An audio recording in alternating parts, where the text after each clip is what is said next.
మొదటిసారి మా జమ్మలోడు తరఫున మీరు మొదటిసారి అభినందనలు.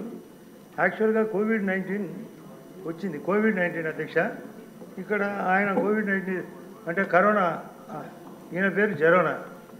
ఇక్కడ ఉండాల్సినోడు ఎక్కడో ఉండి నిన్నంతా అదే ముత్తుకోవడం. అందరూ బడ్జెట్ బాగుందంటే ఊరందరిది ఒకదారి, ఉలిపి కట్టది ఒకదారి.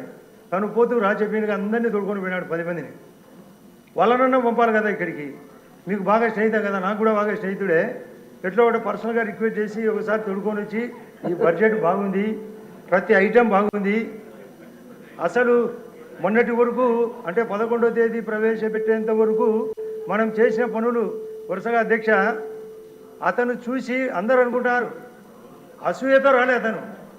ఈ రకమైన బడ్జెట్ అద్భుతంగా ఉంది. ఈడ మనం మాట్లాడుతుంటే అతను చూడలేడు, క్వశ్చన్ చేయలేడు, చేసినా మన రిప్లైకి తట్టుకోలేడు.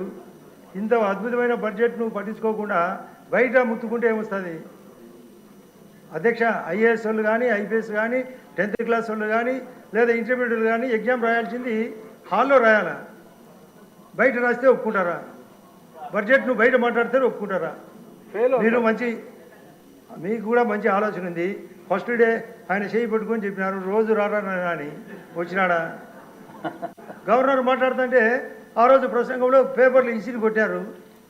Land titling act Chandrababu Naidu గారు బయట సభలో చించి పారేసినాడు. మేము ఇక్కడ చించి పారేస్తామంటే రాడు.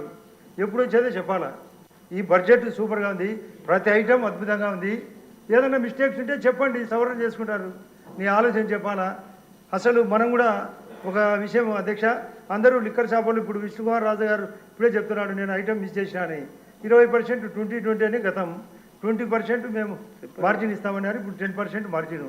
లోకేష్ గారు ఉన్నారు, ఆ మార్జిన్ మీరు 20% చేస్తే తప్ప చాలామంది అందరికీ తెలిసింది నష్టపోయినారని. ఫ్యాక్ట్, రియల్ ఫ్యాక్ట్ అర్థమైపోయింది. ఆయన చెప్పేశారుగా. చెప్పలే, అది మిస్ అయింది ఐటమ్. ఇప్పుడు పక్కన మాకు మన వైజాగ్ వెలగపూడి కూడా చెప్తున్నాడు నేను కూడా మిస్ చేసినా నాకు అవకాశం ఇవ్వలేదని. బడ్జెట్లో ప్రతి ఐటము పొందుపరిచినది అమలు చేయాలా? నేను మొన్న కూడా విప్పుగా అయినందుకు మొన్న లోకేష్ బాబు సమక్షంలో పయ్యావల కేశవ్ గారిని కూడా అడిగిన, బడ్జెట్ 100% మనం రెక్టిఫికేషన్ ఉంటుందని, రెక్టిఫికేషన్ కావాలని, ప్రతి ఐటమ్ కావాలని. ఎక్కువసేపు మాట్లాడితే మాకు టైం ఇవ్వడం లే. కేవలం బుల్లెట్ పాయింట్స్ ఏమంటే మన బడ్జెట్ అన్ని రంగాల్లో అద్భుతంగా ఉంది. అందులో స్పీకర్ గారు వస్తున్నారని మీరు అప్పుడే హెచ్చరిక చేస్తున్నారు. అతన్ని రమ్మనాలా? ఎప్పుడైనా వచ్చి మాట్లాడాలా? ఇంకా 5 రోజులు 6 రోజులు టైం ఉంది. ప్రతి దాన్ని మనం సమర్పించడానికి వస్తాడా? ఆహ్వానించాం, నిన్న సభాముఖంగా ఆహ్వానిస్తాం. మనం అందరం లెటర్లు రాసి ప్రెస్కి ఇవ్వాలని అధ్యక్ష. అతను వచ్చేంత వరకు ఈ సభను జరుపుతూనే ఉంటాం. నమస్కారం అధ్యక్ష.